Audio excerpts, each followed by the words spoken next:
খান, biscuit খান। নাম তো কি করবেন বলুন তো, কি করবেন? এটা কি নির্বাচনের সময় নয়, নির্বাচন করা যাবে। ওপরের দৃশ্যের মতো সাংবাদিক তথ্য চাওয়াতে এভাবেই ক্ষিপ্ত হন ধামইরহাট উপজেলা সমাজসেবা কর্মকর্তা এটিএম ফসিউল আলম। শুধু তাই নয়, তথ্য দেওয়ার বদলে চা কফি খাওয়ার দাওয়াত দেন এ কর্মকর্তা। স্বাভাবিকভাবেই প্রশ্ন জাগছে, হঠাৎ এ কর্মকর্তা তথ্য চাইতেই কেনই বা ক্ষিপ্ত হলেন, আর কেনই বা চা কফির দাওয়াত দিলেন? মূলত ভিক্ষুক পুনর্বাসনের কর্মসূচিকে ঘিরে গুরুতর অনিয়মের অভিযোগ উঠেছে নওগাঁর ধামইরহাট উপজেলার সমাজসেবা কর্মকর্তা এটিএম ফসিউল আলমের বিরুদ্ধে।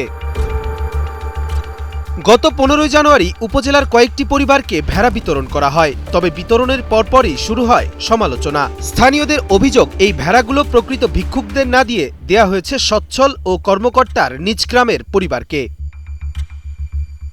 স্থানীয়দের সূত্র ধরে যেতে চাই গ্রাম জয়জয়পুরে।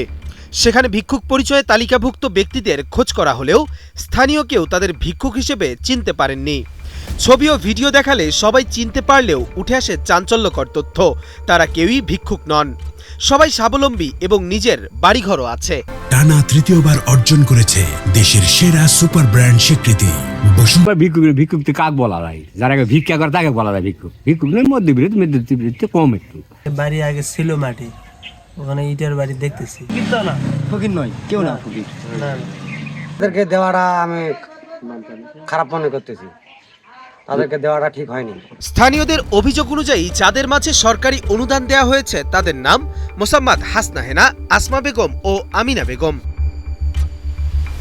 বিষয়টি যাচাই এবং ভেড়া বিতরণের তালিকা ও তথ্য জানতে ধামইরহাট উপজেলা সমাজসেবা কর্মকর্তার কার্যালয়ে গেলে উপজেলা সমাজসেবা কর্মকর্তা এটিএম ফসিউল আলম কোনো তথ্য দিতে অস্বীকৃতি জানান। খান, বিস্কুট খান।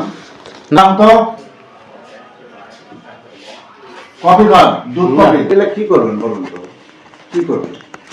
এটা কি নির্বাচনের সময় নয়, নির্বাচন করা যাবে।